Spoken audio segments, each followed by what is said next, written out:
வணக்கம் மக்களே, இன்னைக்கு சுட்டும் விழி சுடரே சீரியல்ல என்ன ஒரு நெஞ்சை பிசையுற எபிசோட் தெரியுமா? சுடரோட மனசுல கேப்டன் மேல இவ்வளவு பாசமா? ஆனா அந்த பாசத்தை பிரிக்க நினைக்கும் அபியோட முடிவு என்னவா இருக்கும்? கேப்டன் தன்னோட பொண்ணுக்காக கண்ணீர் விட்டு கதறுறதை பார்த்தா யாருக்கு தான் அழுகை வராது? வாங்க இன்னைக்கு எபிசோட்ல என்ன நடந்துச்சுன்னு விளக்கமா பேசலாம்.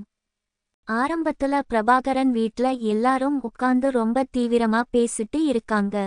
ஒரு கொலைகாரன் தாராளமா வெளிய சுத்திட்டு இருக்கிறது நல்லா இல்ல, அவனால ஆபத்து வர வாய்ப்பு இருக்குன்னு பிரபாகரன் சொல்றாரு. அங்க இருக்கிற கர்ணாவோட நண்பன் அண்ணி சுவேதா கிட்ட அவங்க குடும்பத்தை பத்தி பேசிட்டு இருக்காரு. கர்ணா மாப்ளைக்கு தான் ஆபத்துன்னு ரொம்ப கவலையா சொல்றாரு. அப்போ அங்க இருக்கிற பெரியம்மா அந்த தம்பி கிட்ட உனக்கு பூர்வீகம் எங்கப்பா? உன்னை பார்த்தா எங்க ஊர்ல இருக்கிற ஒருத்தர் மாதிரி தெரியுதுன்னு அன்பா விசாரிக்கிறாங்க. அதுக்கு அந்த தம்பி நான் சென்னை தாங்க, ஆனா மனசே இல்லாம தான் இங்க தங்கி இருக்கேன்னு ரொம்ப சோகமா சொல்றாரு. உடனே அவங்க உனக்கு கல்யாணம் ஆகிடுச்சான்னு கேக்குறாங்க. அதுக்கு அவர் இல்லன்னு சொன்னதும் உன் காலத்துக்குள்ள உனக்கு ஒரு நல்லது நடக்கும்னு வாழ்த்துறாங்க. இந்த நேரத்துல அபியும் அந்த தம்பியும் தனியா சந்திக்கும் போது ஒரு மிகப்பெரிய இமோஷனல் சீன் நடக்குது. அந்த தம்பி தன்னோட போனை மறந்து வச்சிட்டு போக அபி அதை எடுத்து கொடுக்குறாங்க. அப்போ அபி ஏன் இவ்ளோ அமைதியா இருக்கீங்கன்னு கேட்க அவர் தன்னோட ஒரு தலை காதலை பத்தி ரொம்ப உருக்கமா பேசுறாரு. நான் பேசுறது உனக்கு பிடிக்கல, அதனால தான் நான் அமைதியா இருக்கேன். ஆனா என் காதல் மனசுக்குள்ள பேசிட்டு தான் இருக்கு, அது தோத்து போகணும்னு நான் கடவுள் கிட்ட வேண்டிக்கிறேன்னு அவர் சொல்லும் போது அபிக்கு கண் கலங்குது. அவரால தன் காதலை வெளிப்படுத்தவும் முடியாம அதை மறைக்கவும் முடியாம படுற கஷ்டத்தை பார்க்கவே ரொம்ப பாவமா இருந்துச்சு. அடுத்ததா நம்ம கேப்டன் கர்ணாவும் சுடரும் சேர்ந்து இருந்த அந்த அழகான தருணங்களை காட்டுறாங்க. ஒரு அப்பா தன்னோட பொண்ணு மேல எவ்வளோ உசுரா இருப்பாருன்னு கர்ணாவை பார்த்தா தான் தெரியும். சுடர் ஸ்கூலுக்கு போகும்போது பின்னாடியே பாதுகாப்பா போறது, மழையில அவளை நனையாம தூக்கிட்டு போறது, அவ கூட விளையாடுறதுன்னு கேப்டன் அவ மேல காட்டுற அன்பு ரொம்பவே புனிதமானது. ஆனா இப்போ சுடர் அபியோட உட்கார்ந்து சாப்பிடும் போது கூட கேப்டன் நினைப்புலேயே ரொம்ப சோகமா சாப்பாட்டை பார்த்துக்கிட்டே இருக்கா. அவ முகத்துல அவ்வளோ ஒரு ஏக்கம் தெரியுது. நைட் ஆனதும் கேப்டன் கர்ணாவுக்கு தூக்கமே வரல. அங்கும் இங்கும் நடந்துட்டு ரொம்ப தவிச்சிட்டு இருக்காரு. அப்போ அங்க வர மகேஷ் கிட்ட இன்னைக்கு ஸ்கூல்ல சுடர் எப்படி இருந்தான்னு கேக்குறாரு. அதுக்கு மகேஷ் சுடர் ரொம்ப அப்செட்டா இருந்தா, யார் கூடயும் பேசல, டெஸ்ட்ல கூட மார்க் கம்மியா வாங்கிட்டா, அவர் ரொம்ப சோகமா இருக்கான்னு சொன்னதும் கர்ணாவுக்கு சுருக்கென்று வலிக்குது. உடனே மகேஷ் கிட்ட போனை கொடுத்து சுடருக்கு போன் பண்ணி பேச சொல்றாரு. மகேஷ் போன் பண்ண உடனே அபி தான் போனை எடுக்குறாங்க. சுடர் தூங்கிட்டாளான்னு மகேஷ் கேட்க அபி எந்த ஒரு ஈவு இரக்கமும் இல்லாம ஆமா சுடர் தூங்கிட்டா, காலையில பேசுன்னு சொல்லி போனை கட் பண்ணிடுறாங்க. ஆனா சுடர் அங்க தான் முழிச்சிட்டு உட்கார்ந்து இருக்கா.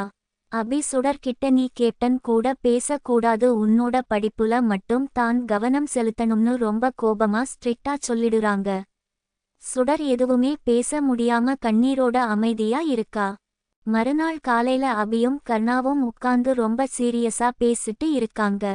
கர்ணா அபி கிட்ட மாணிக்கம் பத்தி நிறைய விஷயங்களை சொல்றாரு. பார்வதியை கொன்ன அந்த மாணிக்கம் இப்போ தப்பிக்க வெளிநாடு போக பிளான் பண்றான். அவன் கர்ணா கிட்டையே கோடிக்கணக்குல பணம் வாங்கி அதை வச்சு எஸ்கேப் ஆக பார்க்குறான்னு கர்ணா ரொம்ப கோபமா சொல்றாரு. அவனை சும்மா விட கூடாதுன்னு கர்ணா துடிச்சிட்டு இருக்காரு. இதுக்கு நடுவுல ஸ்வேதா லைட் வீணா போக கூடாது, கல்யாணத்தை தள்ளி போடலாம்னு கர்ணா ஒரு பக்கம் நல்ல விதமா யோசிக்கிறாரு.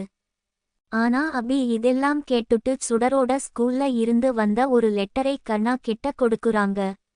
அதுல சுடர் சரியா படிக்கல, அவர் ரொம்ப டல்லா இருக்கான்னு ஸ்கூல் டீச்சர்ஸ் கம்ப்ளைண்ட் பண்ணி இருக்காங்க. இதை பார்த்த கர்ணா ரொம்ப உடைஞ்சி போயிடுறாரு. அபி உடனே நான் சுடரை ஒரு சைக்காலஜிஸ்ட் டாக்டர் கிட்ட கூட்டிட்டு போக போறேன்னு சொல்றாங்க. இவ்ளோ சின்ன குழந்தைக்கு மனநல மருத்துவர் கிட்ட போக வேண்டிய நிலைமை வந்துடுச்சேன்னு கர்ணா ரொம்ப வேதனை படுறாரு. இருந்தாலும் சுடர் சரியாகணும்னு சம்மதிக்கிறாரு. அபி சுடரை கூட்டிட்டு ஆஸ்பத்திரிக்கு வராங்க. டாக்டர் சுடர் கிட்ட ரொம்ப அன்பா பேச்சு கொடுக்க முயற்சி பண்றாங்க.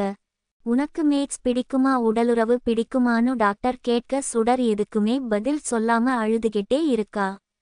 உடனே டாக்டர் அபியை கொஞ்ச நேரம் வெளிய போக சொல்றாங்க. அபி வெளிய போனதும் சுடர் தன்னோட மனசுல இருக்கிற மொத்த பாரத்தையும் டாக்டர் கிட்ட கொட்டி தீர்க்குறா.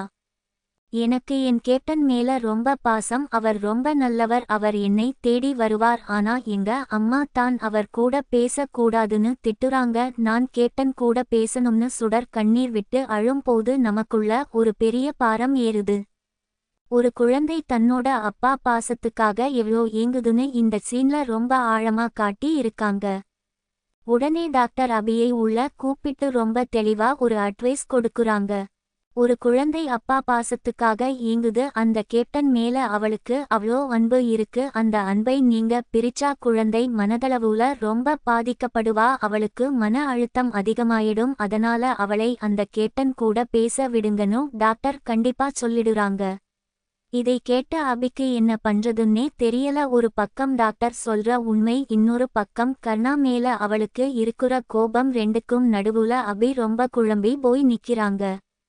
எபிசோடோட கடைசில கர்ணாவும் அபியும் சந்திக்குறாங்க. கர்ணா ஒரு அப்பாவா தன்னோட மொத்த கம்பீரத்தையும் விட்டுட்டு அபி கிட்ட கைகூப்பி கெஞ்சுறாரு. நான் சுடரை பார்க்கணும், என்னை அவ கூட பேச விடுன்னு ரொம்ப பாவமா கேக்குறாரு. ஆனா அபி ரொம்ப கோபமா, நீ யாரு, அவளை பார்க்குறதுக்கு உனக்கு என்ன தகுதி இருக்கு, உனக்கு அப்பாங்குற எந்த உரிமையும் கிடையாது, நீ அவளை பார்க்கவே கூடாதுன்னு முகத்துல அடிச்ச மாதிரி பேசிடுறாங்க. இதை கேட்ட கர்ணா அப்படியே உடைஞ்சி போயிடுறாரு. தன்னோட சொந்த பொண்ணை பார்க்க முடியாம கண்ணீர் விட்டு அழுகுறாரு. எனக்கு அப்பாங்கிற உரிமை வேண்டாம், அட்லீஸ்ட் அவளோட கேப்டனா ஒரு அனாதையா நான் அவளை பாக்குறேன், என்னை தயவு செஞ்சு சுடர் கூட பேச விடுன்னு அவர் கதறி அழும்போது கல்நெஞ்சம் படைச்சவங்களுக்கு கூட கண்ணீர் வந்துடும்.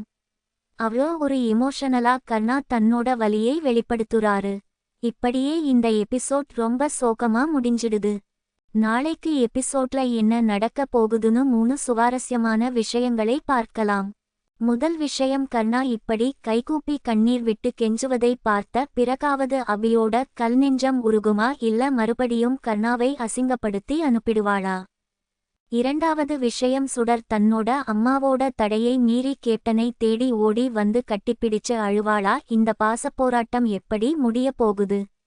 மூன்றாவது விஷயம், கர்ணா இனிமேல் இப்படி கெஞ்சிக்கிட்டு இருந்தா வேலைக்கு ஆகாதுன்னு சுடர் தன்னோட பொண்ணு தான்னு சட்டப்படி நிரூபிக்க ஏதாவது ஒரு அதிரடியான முடிவை எடுப்பாராங்குறதை நாளைக்கு எபிசோட்ல பொறுத்திருந்து பார்க்கலாம்.